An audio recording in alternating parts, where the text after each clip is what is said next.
morning, good evening, or good afternoon, depending on what side of the pond you're on, and welcome to an extra special edition of Across the Pitch. My name is Phil Kennedy, and I'm joined today by co-host, football historian, and author Darren Woodhead. And we have a man who not only has a great football career, but a great name. And that would be Phil Cavener, who played for Burnley, Gillingham, the Posh, among others. We're really excited to have him on the show today. Well, welcome to the show, Phil. Yeah, thank you. It's a pleasure to be on there. Thank you. Yeah, thanks for coming on, Phil. I know I've been lining it up and speaking for a good few weeks, and with one thing or another, it's took a while to make it happen. But thank you very much for joining us. No, it's my pleasure. Right, Phil, so we'll start talking through your career. Obviously a long career and different clubs you played for. But I was interested to hear that you were born in the Northeast before you eventually got down to Burnley. And you spent some time at the Wallsend Boys Club. Now, Phil Kennedy won't know about this boys club, but it's a really famous boys club in the northeast of England. And there's some fantastic footballers come from there. Phil, Anthony, just tell us a bit about Wallsend then. Yeah, I mean, Wallsend Boys Club, you've had players over the years. You've had like the likes of Steve Bruce. You've had Peter Beardsley.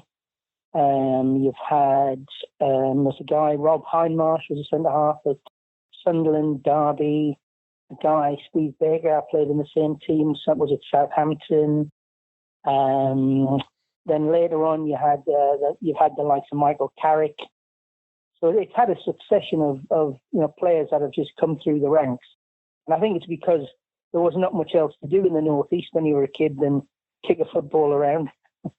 Yeah, definitely. I've just been up there last week, and it's definitely people still live and breathe football, don't they, in the Sunderland and Newcastle area, and it is a great place for football. Your family moved to Australia, if I'm right in thinking there, Phil? Yeah, we emigrated to Australia when I was 10. So that would have been around probably 1970, 71. And then I played football in Australia, and I was picked to play for Western Australia. And then Australia at sort of under 12s, under 13s. And my coach at the time, his best friend was Sammy Nelson at Arsenal, who he grew up with. And he obviously reported back to Sammy to say, look, you need to come and watch this kid, blah, blah, blah. And then the next thing it was 1976, and me and my father arrived back in London. And I was sort of whisked down to the old Highbury and down to the training ground. And then Bertie Mee got the sack in 76 and Terry Neal took over. That's when they said, go back to where you came from, like the northeast of England, join the boys club, and we'll come and watch you again. So me and my father went back to North Shields, joined Wallsend Boys Club. Within 2 games, at the age of 15, I was down at Burnley, who were then in the first division, along with Arsenal. And that was it, really. Yeah, so it was absolutely some story, really. And I was wondering why you still kept your northeast accent, but I didn't realise that you'd gone back up there after you'd been in Australia. So that explains it a little bit. It wasn't for long, but I had to go back to school. In Australia, you could leave school at 15, but in England it was 16.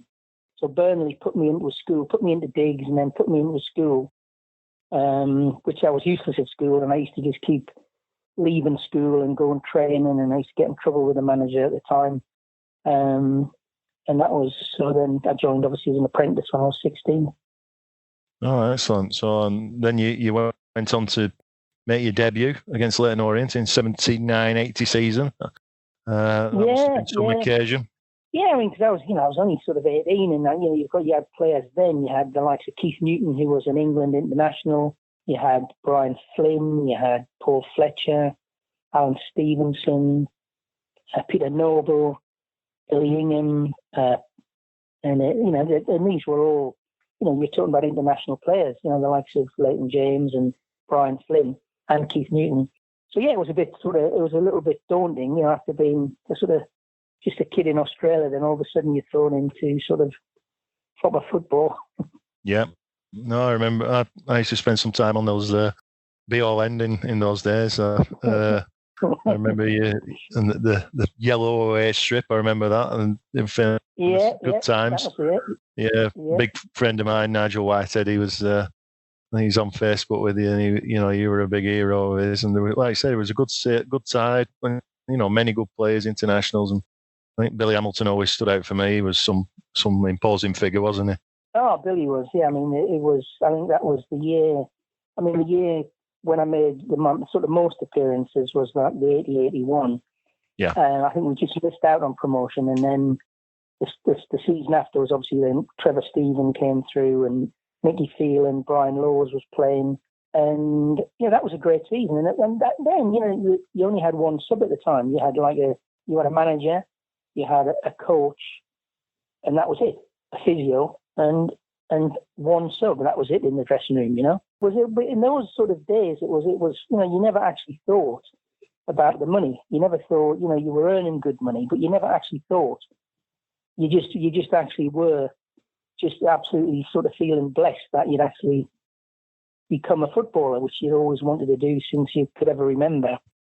So it was never about sort of the money, it was just, am I playing? Can I play? I'm doing something that I love, Yeah, I mean, different times. And I suppose it's the same for supporters. It was so affordable back in the day, and all the local kids could go and watch, couldn't they? It's not like today where, it costs an arm and a leg to get to a game. And just for Phil Kennedy's benefit, there's some FA Cup footage been put on recently on Facebook and Twitter, etc., of Phil playing for Burnley. And one of the games is against Stoke in the FA Cup. It was featured on TV. That was a great game. But what I did notice in the next round, Burnley played Bury, and there was a crowd at Bury of 18,000 watching that game. And we're only talking 1980. Yeah, so it just shows that. Yeah, it's amazing, isn't it? Just how for Bury to going out of business and only getting 2,000 or 3,000 watching, to think that there's 18,000 at Gig Lane. It's amazing. Yeah, I know. That times have changed massively, haven't they? Yeah, and the pitches. I mean, that game against Stoke. I mean, it was incredible. Good job you were on the winger. You were only a bit of grass, I think there wasn't there, out on the wing? Oh, I mean, I've been back to the turf a couple of times, and when I look at the pitches and stuff, I think, God, if I could have played on pitches like that, when we used to run with the ball, it used to bobble, it used to bounce. Whereas now, if you're a sort of a ball player and you want to take players on and stuff, the pitches now are just fantastic. Yeah. What I did notice on that footage was Martin Dobson. He seemed to be gliding through the mud with the ball, and it didn't seem to bother him. It was amazing. I thought, well, what would he be like in today's football? Dobbo, he was some player, wasn't he? He was absolute class. He was an absolute. He just used to glide. He used to just sort of. He was. Like you say, on good pitches. He was fun. There's some really good players that came through at Burnley. So the actual season that Burnley got promotion, you didn't play. Well, you featured in I think 12 games that season, but you weren't as much of a regular feature as what you had been the previous season. How did that work out that way for? I think what happened, we were earning, we were earning good money at that age, and I bought a house when I was 18. Now, in nowadays, how can a young boy at 18 buy a house, look after himself, and live in it? I couldn't cook. I couldn't, So in today's game, you would never be able to do that. It was a lot more freedom then, because obviously it wasn't as business-like as it is now. So I started. Girls came into the picture, things like that. So you're staying out later. You weren't, concentrating as much on your football side. And then all of a sudden you hit a little bit of a bad patch. And then all of a sudden, like especially as a winger, it's all about your confidence. It's all about, and like the season before, I just couldn't wait to play every game. I was just couldn't wait to get out. Whereas that season, even the appearances I made, I was a little bit I didn't have the confidence I had, like the season before and the season before that. So that's what I think it was down to, a lot of it.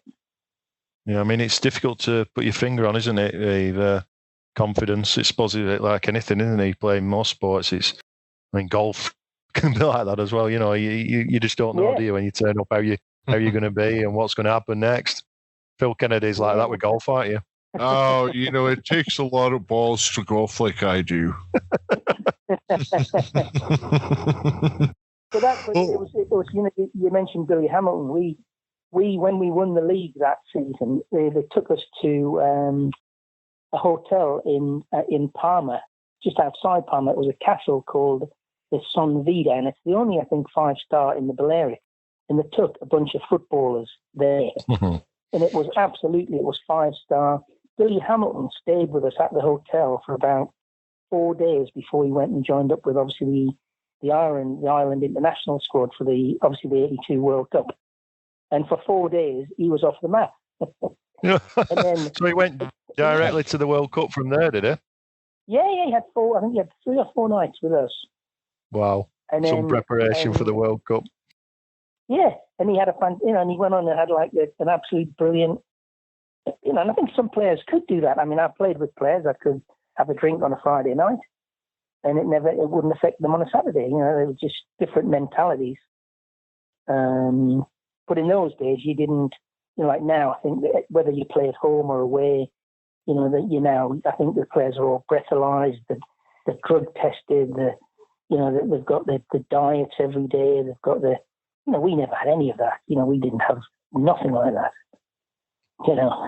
Yeah. After you from England, you had a short spell in Sweden, so I know the weather isn't too friendly to golf there, but how were things in Sweden? Tell us a little bit about that.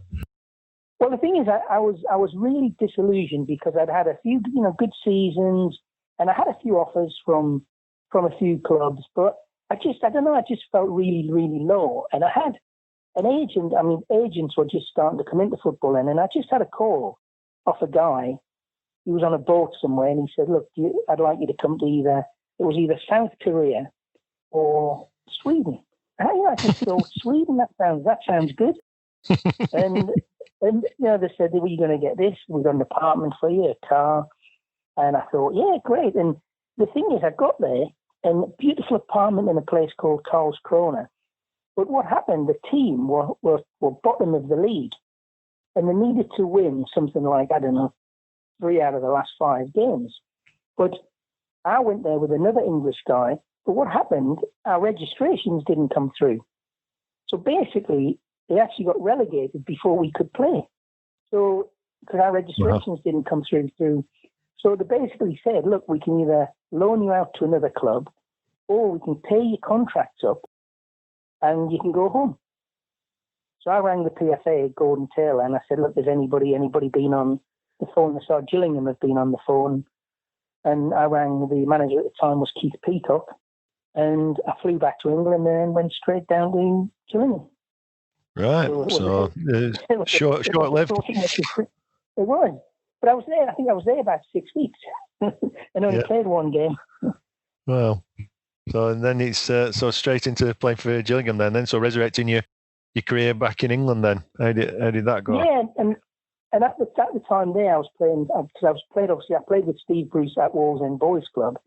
Then I played again with Steve he was at Gillingham then at the same time.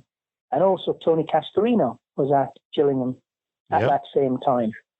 And it started off well. I scored in one of my first games, and then I spent most of the season injured. And then from there, I went. Tony Barton, who was the old Aston Villa manager. Yeah, he was European Cup winner, wasn't he? Yeah, with Aston Villa. Yeah. Well, he rang me up, and he said he actually had me watched for when I was at Burnley, with the intention of maybe going to Aston Villa. But he didn't actually think I was good enough to play in the first division. So I signed for Tony Barton at Northampton Town. Right. And you spent a couple of seasons with them, is that right? Yeah, I mean, that went really, really... And then I had a fallout with Graham Carr was then the manager. And they just offered me a new 2-year contract. Then, after the little fallout, he retracted that. And then he said I could leave for nothing. and Cambridge United wanted to sign me. So I went back to Graham and I said, Graham, I'll have my free transfer. And he said, oh, no, you can't have it now. And then everything was fine with Graham. I mean, I'm still friends with Graham. I go over to watch Northampton for usually I'm guest of honour once a season. So Graham Carr's still he's the technical director there. So I go and have a cup of coffee with Graham when I see him, and we're still, we have a little fallout. Famous son, hasn't he? Got a famous son, a certain comedian. Yeah. Alan was he around at the time? No, I didn't. I like him actually, but I didn't see him there. Yeah, he's good, isn't he? Yeah, he's good. So then you went on to. Sorry, Phil. I was going to say that you mentioned comedy, and I thought this would be a good point to do our fun part of the show. Darren, did you warn Phil about the rapid fire part? No, I didn't. It's only a few light-hearted questions. Yeah, with what we do is we do a rapid fire questions. Hey, this was something that Tony Robinson, who's one of our other co-hosts, invented, and there's no right or wrong answer. Some of them are kind of North England versus South England, but the point here is just to have some fun with it. So the first question is, do you prefer mushy peas, garden peas, or parched peas? Well, I normally, most of the time, it's normal peas. But every now and again, with fish and chips, I like mushy peas. Yeah, mushy peas with fish and chips. Okay, well, what about with your bacon buddy sandwich? Would you take that with red sauce or brown sauce? Brown sauce. Brown sauce, that's a popular answer. And then with your full English breakfast, do you take that with or without black pudding? Sometimes. I like the idea of it, but most of the time, if I do have it, I probably only eat like a mouthful, and then I think, maybe not. That's because that might be because you're living in the south of England now, Phil. I think now you might have become a southern softy. Yeah, gone from the northeast down to the south. You've changed. Exactly. Well, we spent time in Australia, so how do you feel about Vegemite? Yeah, I used to like Vegemite. I still like. I like Marmite. So Vegemite or Marmite? Which one would you rather have? I can't really remember the Vegemite, so I'd have to say Marmite. well, let's move over to some music questions now. Beatles or the Rolling Stones? I'm not that bothered about either of them, really, but I'd probably say the Beatles. The Beatles, yeah. I think that's kind of the default answer unless somebody happens to really be the Rolling Stones. What about Oasis or Blur? Do you listen to either one of them? No, I don't like either of them. Don't like either of them. Well, who do you recommend to us that who's on your playlist? My playlist is mainly because I've always liked, even from when I was a young kid at Burnley, I used to always buy obscure records, and they're always mainly R&B. So like R&B, R&B, a bit of hip hop. I'm a bit but then I do like some of that. Like James Taylor. Bishop. So I'm sort of mainly R&B, but I go back. Like you could do even a little bit of Neil Diamond, or so it's quite sort of varied, really. So you mentioned rap. Do you have a favorite American rapper? I mean, the American is probably obviously like the likes of Snoop Dogg. Snoop, all right, yeah, he's West Coast, so we're close to California over here. So yeah, we like Snoop here in Arizona. That's the first on the podcast, isn't it? Snoop's first mention on this podcast. For shizzle. All right, well, we got a couple of TV questions now, and I've never seen either of these, but Coronation Street or EastEnders? Coronation Street, definitely. Coronation. Okay. And then on the Netflix documentaries, Sunderland Till I Die or The Last Dance, Michael Jordan? Sunderland Till I Die. I watched Sunderland Till I Die. That's one thing we never asked you. That's one thing we never asked you, Phil. Coming from North East, are you a Newcastle or Sunderland fan? Oh, mad Newcastle. Newcastle, right? Great. Yeah. That's fortunate then, isn't it? Because being a Sunderland fan is no fun. No, you've picked the right one there. Mine, I don't know. I'll tell you what's in Newcastle of late. There was a poll today amongst 16,000 Newcastle season ticket holders or supporters, and they were voting in favour of Steve Bruce, and he was 96% against. Wow! Out of 15,000 supporters. Whether they have I don't think you could get 96% of people to agree on anything unless it was a free beer. Yeah. That sounds good, yeah.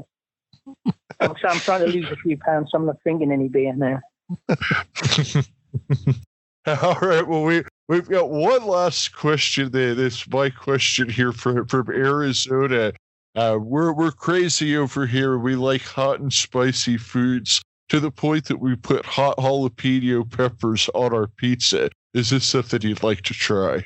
Yeah, I mean, I do like sort of spicy pizzas. Yeah, not like too crazy, but like jalapeno peppers. Yeah, good man. I will. Yeah, man. Yeah, definitely. Hey, wash that down with a pint from there, and you can't beat it. Darren, did I miss any of the rapid fire questions? No, I think it was good. Yeah, thank you. Well, I'm going to turn the mic back to Darren for a few more football questions now. Yeah, so what I'm particularly interested in is we do cover some non-league as well as league on here, and you've got some quite interesting stories of when you did drop down into non-league, haven't you, Phil? I mean, Kettering was your first stop. Is that right? Yeah, I got offered a couple of league contracts. Kettering also, Dave Needham was the manager of Kettering, the old Nottingham Forest centre half. Yeah. And I'd just started a business. I'd started a health club when I was about 24 with a partner who was a football agent. And I had this offer from Kettering, and I just thought, do I concentrate on the business, try and build a business, but still play sort of semi-pro? So I basically chose to go semi-pro, and the money was good, and it was training twice a week. And to be honest, Dave Needham got the sack, and then remember a guy, Alan Buckley, who played for Walsall, and he became the manager of Kettering, and I'd played against him a few times, and he actually liked me as a player, so he sort of took me on board straight away. And I was actually playing the best football of my career since I was at Burnley, when I was at Kettering. And Alan had always said to me, he said, I'll be going back into league football. And he'd always said to me, you're coming back in with me. And then you're a decent sized club as well, weren't this? Kettering, a big non-league club back in the day. They were. And then, like I say, we got to the final. It wasn't actually that way. It was meant to be at Wembley, but in those days, the new cup that they play for now, that is at Wembley, but the one that we played in wasn't at Wembley. It was the Bob Lord Trophy final, but it was. All right. We played against Hendon, and basically, we won. I had a great game, and then there was a guy called Billy Kellogg that played for Luton Town. Yes, I know. I remember the name, but I can't picture he played at Kettering. We went out drinking, and we ended up at his house. And I probably had about 2 hours sleep. And the only thing I can remember of that morning was it was May, whenever it was. And I got in my car. I can remember driving out of his drive. And then the next thing, I woke up and my next memory was 6 weeks later in hospital. Wow. And I basically, apparently, I was overtaking a truck about 2 miles from home. I'd driven about 35, 40 miles. And I was overtaking this truck on the A1. It wasn't going crazy fast. And apparently, I just drove off the road and I went down a bank into a bridge. But I couldn't remember the first 6 weeks in hospital. I couldn't remember anything. Right. My parents were in America. My parents were in America. They had suspected brain damage. So they had to, as soon as they landed in America, they had to fly straight home. And then I spent 8 months in hospital, basically. Lucky to be alive. So what were your injuries? What were your injuries? My head was. I did. I think I broke my pelvis in about 7 places. I broke my thigh and my hip right at the top, but it didn't break cleanly. It sort of broke like a pencil. It sort of splintered. Oh no! I did all my arm, and then apparently people said my head was like the size of a pumpkin.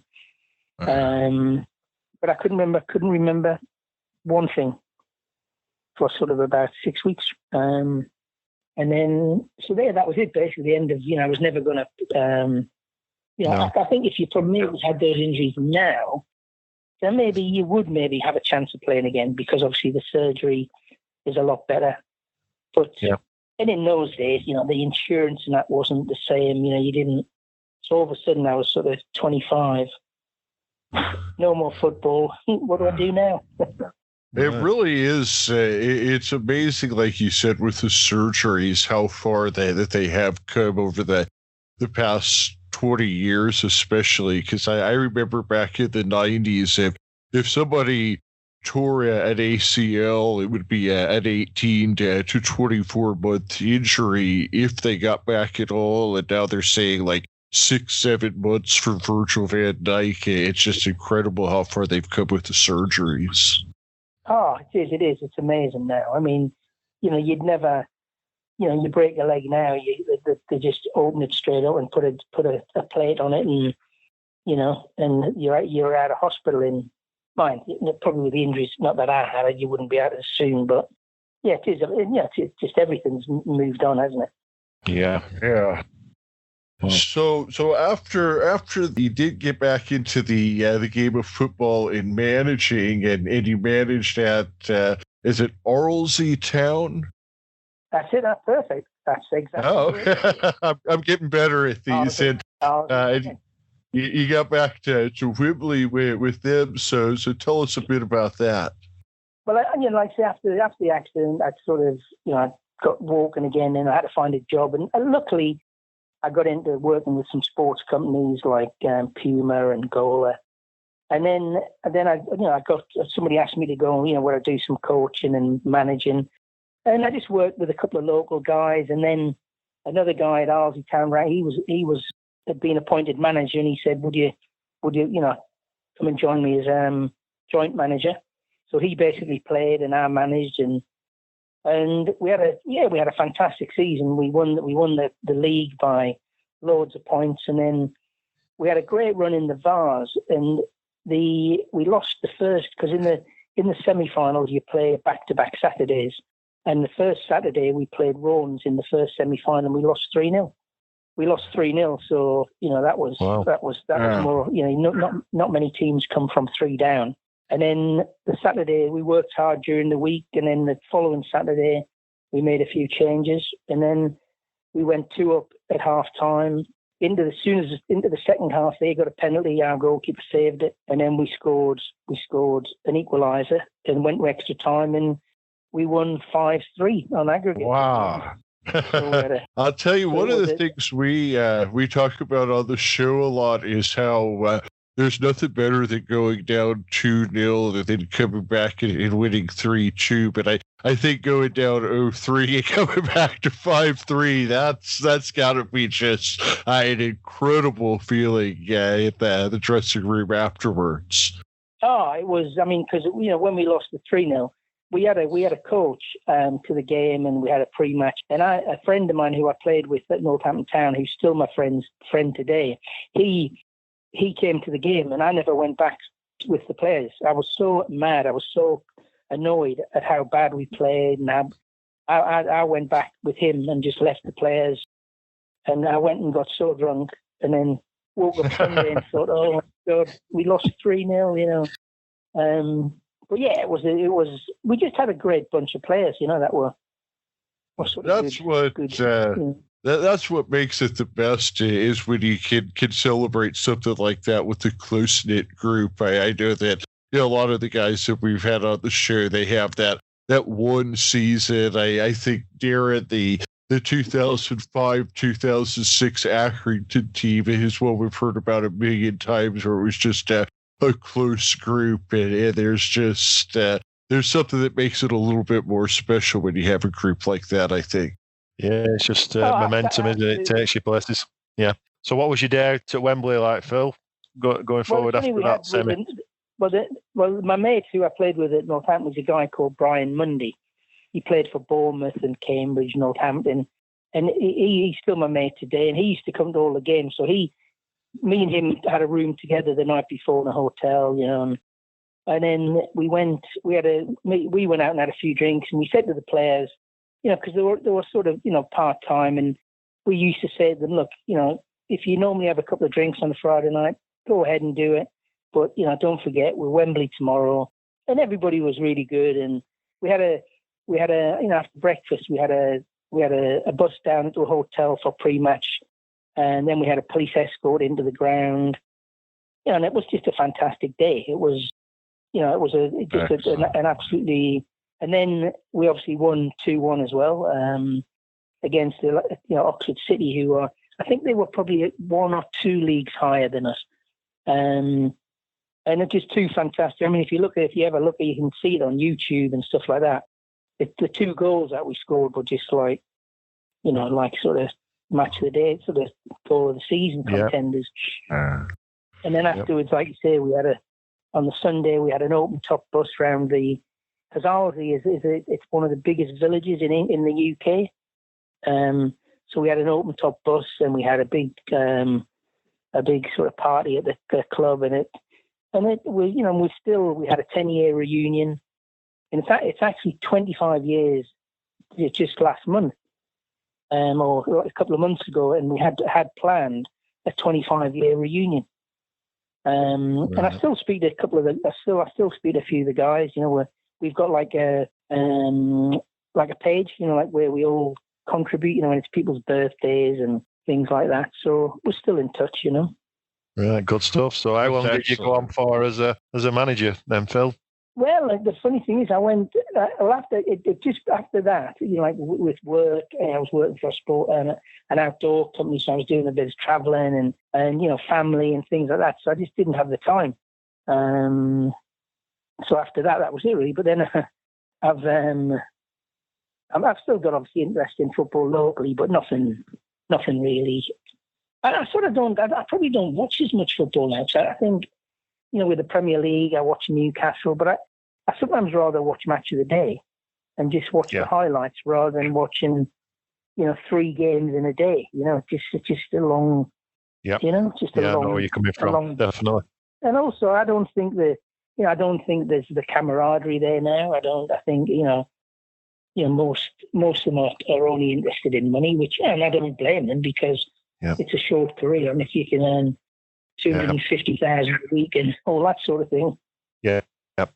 I suppose I'm still lucky because I've got a season ticket at Accrington, and it's still a little bit old school. But as I've said previously, when I do watch the Premier League on TV, it does turn me cold at times. But there you go. I must be getting old. Well, I'll tell you what, I got a lot of Aaron Ayres, who's one of our other co-hosts. He had sent me a message yesterday and asked me what channel the Champions League was on. And I responded, I said, I didn't even know the Champions League was on. I'm watching Accrington Fleetwood. And I screenshotted that and posted on Twitter and got like 30 likes, I think. So, hey. Yeah. Well, I've got one fun question that I wanted to ask you, Phil, because you played for Peterborough as one of the teams that you played for, and one of the things we like to give Peterborough a bit of a hard time and banter about is when we discovered that in the 1920s, how they got their nickname of the Posh. Is that because they wanted to be considered a posh team for posh people. And I just wanted to know, is this true or false? Or are they a posh team, or is it just all talk? I think that would be tough because Peterborough's not a posh place. No, it's definitely not. Definitely not. It's definitely not posh. Excellent. I think no, definitely not. All right, Darren, what else did you have for Phil today? No, only to thank you very much for coming on, Phil. Excellent. We've had some good fun, good football chat there, and obviously you've got an interesting story. You've opened up telling us some things that we didn't know about you, and really enjoyed it. Thank you very much. No, I appreciate it. And it's funny because one of my old friends at Burnley, when I was at Burnley, a guy called Jack Windle. He had a pub in Burnley, and I've always been friends with him ever since I was there. And we've always been friends on Facebook. And he just had he had cancer, and then through the chemo, it shattered all his jaw. So they've had to reconstruct his jaw. And we went up. He's got some lodges, like in the Lake District, like static caravans, lodges. And we went up there last week, and I saw him for the first time in like nearly 40 years, 35 or whatever, 40 years. And, it was so great to see him. And then all of a sudden on the next day, his son, Sean, he used to get my autograph every single game. Sean used to, because he was Jack's son. Anyway, Sean turned up on the Saturday. He drove up from Burnley a few hours.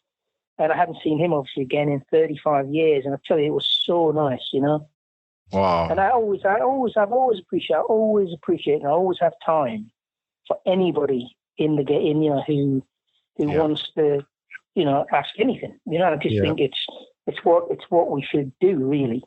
Yeah, I mean, I've worked in Burnley for 30 years, and I've spoken to quite a few colleagues who all remember you, and that's certainly what people in Burnley are quite loyal, aren't they? And they don't forget things, and I know that, they're definitely great people. But I was guest of honour last year when they played Chelsea. And that was the first time I'd been back really in probably 30 odd years. And Veronica Simpson, who's the lady who does the tours, and she asked me if I would do an interview in the bar before the game. And I don't know which bar it is. It's the one where the main supporters go. Yeah. And my daughter was there and my wife, and I was a bit sort of nervous. I'm just going to ask you questions, Phil, about your time here. And I was really nervous, but I did it. And I think the interview's on Facebook. And they were asking me, about, what do you think of Sean Dyche, And I said, you know what? I said, I see on Facebook people slate them, say, get them out, do this. I said, the club have done fantastic. For the town the size of Burnley, I just said they've done incredibly. They've got money in the bank. Yeah, they're struggling a little bit, and I think they do obviously need to try and buy a few players now. But I think he's done magnificent for them. Oh, yeah. Yeah, anyone who makes negative comments about Sean Dyche, I mean, for me, they know nothing about football at all. Because he's a great man. Yeah. Well, Phil, it's been just an absolute pleasure having you on the show today, and thank you so much for taking your time, and especially for having a good sense of humor with some of my questions. And hopefully we can do it again in the future, because it's been a real pleasure. Actually, time. Darren's got my number. He's got my everything else. So anything, any help I can give you for anything players wise, just let me know. Excellent. Thank you very much, Phil. Thank you. Cheers, Phil. Brilliant. Thank you very much. Bye. Have a great day or great evening. Thank you. Cheers. Bye. Bye. Have a nice evening. Thanks, and you. Thank you. Bye. Bye, Phil. Bye, Dan.